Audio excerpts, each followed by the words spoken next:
महावीराय नमः। जय आत्म, जय आनंद, जय देवेंद्र, जय शिव, जय स्वर्ण राजसुधा। स्वाध्यायशाला में आपका हार्दिक स्वागत है। 25 बोल का थोकड़ा गुरु कृपा से जैसा मैंने समझा आपको समझाने का प्रयास कर रही हूँ। 6 बोलों की चर्चा हम कर चुके हैं और 7वां बोल जिसकी चर्चा आप श्रवण कर रहे हैं। 7वां बोल शरीर 5, औदारिक शरीर, वैक्रिय शरीर, आहारक शरीर, तेजस शरीर और कार्मन शरीर। आपने समझा कि शरीर किसे कहते हैं? जो आत्मा के रहने का स्थान है, संसारी आत्मा के, उसे हम शरीर कहते हैं। या जो प्रति क्षण क्षीण होता रहता है उसे हम शरीर कहते हैं। और ऐसे 5 शरीर होते हैं। औदारिक शरीर जो उदार और स्थूल पुद्गलों से बना है, वो औदारिक शरीर है। जो शरीर मनुष्य और त्रियंच में पाया जाता है। दूसरा वैक्रिय शरीर आपने समझा कि जो विकूर्णा करता है, यानी अपना रूप बदलता है या अपने अनेक रूप बनाता है, उसे वैक्रिय शरीर कहते हैं। और ये शरीर भव प्रत्यय और लब्धि प्रत्यय से 2 तरह का होता है। और कल आपने समझा आहारक शरीर के बारे में कि आहारक शरीर क्या है? 14 पूर्वधारी परमत अनगार लब्धि की सहायता से अपने शरीर से एक हाथ का जो पुतला निकालते हैं उसे आहारक शरीर कहते हैं। आहारक शरीर की ये विशेषता होती है कि ये ऐसा शरीर होता है जो तीर्थंकर भगवंत और केवली भगवंत के पास जाता है और एक जिज्ञासु की जिज्ञासा का शांत करने का काम करता है। ये आहारक शरीर ही है जो लब्धि से एक अनगार को, जो 14 पूर्वधारी है, उसे प्राप्त होता है। अब आगे चलते हैं चौथे शरीर की ओर। और चौथा शरीर है तेजस शरीर। तेजस शरीर क्या है? एक मनुष्य आहार ग्रहण करता है या एक जीव आहार ग्रहण करता है तो उस आहार के पुद्गलों को पचाने का जो काम करता है वो तेजस शरीर करता है। यानी तेजस शरीर लिए हुए आहार के पुद्गलों को रस रूप के अंदर बदलने का काम करता है। आप जानते हैं कि जब एक जीवात्मा आहार ग्रहण करती है तो शरीर के अंदर रही उष्णता और जठरा अग्नि की सहायता से वो आहार विभिन्न प्रकार के रस आदि में बदल जाता है। तो उस रस आदि में बदलने का जो काम करता है वो हमारा ये तेजस शरीर होता है। और ये तेजस शरीर सभी संसारी आत्माओं में पाया जाता है। चौथा शरीर है, 5वां शरीर है कार्मन शरीर। कर्मों से जो ये शरीर बनता है उसे कार्मन शरीर कहते हैं।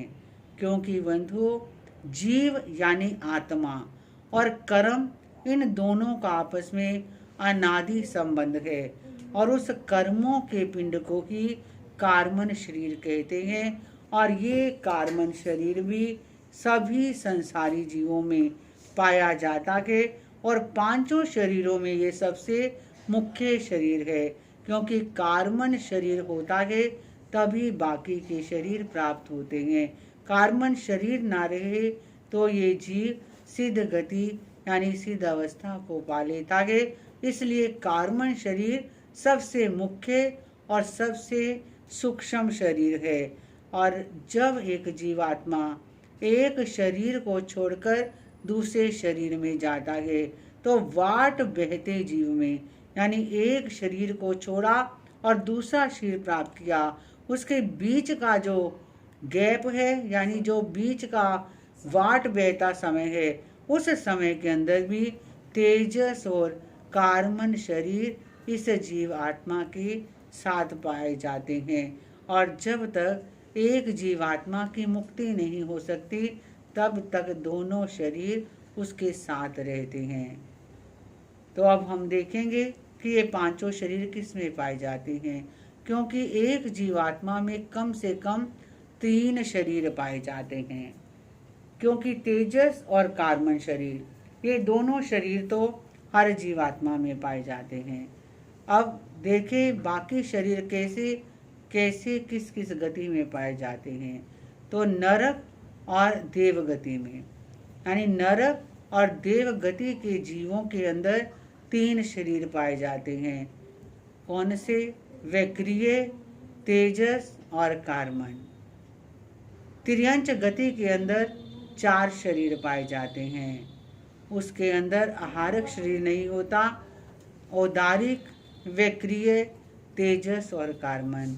और एक मनुष्य के अंदर 5 शरीर पाए जाते हैं। लेकिन ये है कि जो आहारक शरीर है वो नर, यानी वो मनुष्य के अंदर आहारक शरीर मनुष्य को प्राप्त हो जाता है, प्राप्त हो सकता है। लेकिन ये आहारक शरीर स्त्री को प्राप्त नहीं होता। तो आपने जाना कि ये जो 5 शरीर हैं ये किस तरह हर जीव के अंदर पाए जाते हैं।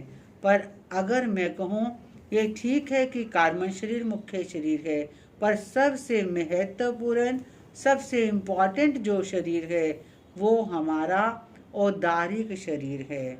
क्योंकि औदारिक शरीर के माध्यम से ही हम धर्म साधना, धर्म आराधना करके सिद्ध गति को पा सकते हैं, अपने कर्मों को क्षय कर सकते हैं। और हमारा परम सौभाग्य है, हम बड़े बड़े भागी हैं कि हमें क्या मिला है, ये औदारिक शरीर मिला है। अब हमने ये चिंतन करना है कि औदारिक शरीर तो मिल गया, वो शरीर तो मिल गया जिसके माध्यम से हम मोक्ष जा सकते हैं। पर क्या हम मोक्ष जाने के कोई काम कर रहे हैं? क्या हम धर्म आराधना, धर्म साधना, धर्म उपासना कर रहे हैं? ये हमने विचार करना है। क्योंकि बड़े सौभाग्य से हमें ये शरीर मिला है, एक ऐसा शरीर जो हमें मोक्ष तक ले जा सकता है। तो हमने मोक्ष पाना है और मोक्ष पाने के लिए हमने मिले हुए इस औदारिक शरीर से ज़्यादा लाभ लेना है। क्योंकि बंधुओं, ये 25 बोल का श्लोक जो मैंने प्रारंभ किया है, इसका एकमात्र उद्देश्य यही है कि हम तत्व ज्ञान को प्राप्त करें और तत्व ज्ञान को प्राप्त करके हम आत्म ज्ञान की तरफ बढ़े।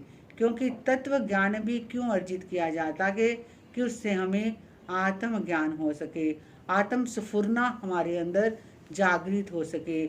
हमारा जो कल्याण है वो ठीक है कि तत्व ज्ञान के माध्यम से ही हम आत्म ज्ञान को पा सकते हैं, पर आत्म ज्ञान पाए बिना हमारा कल्याण नहीं हो सकता।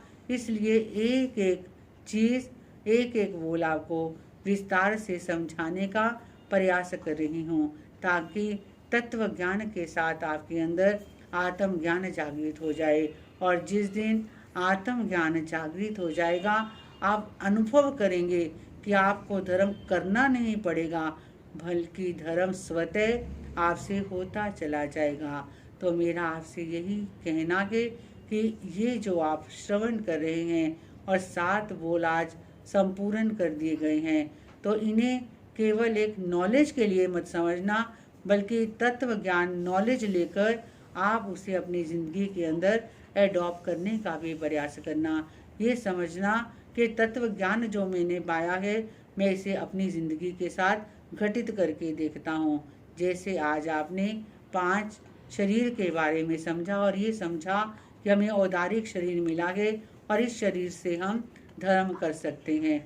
तो आप भी कोई ना कोई नियम, कोई ना कोई प्रत्याख्यान प्रतिदिन जीवन में अंगीकार करें, कोई ना कोई धर्म के काम आप भी करते चले जाएं।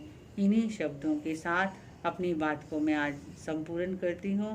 ओम शांति, ओम शांति।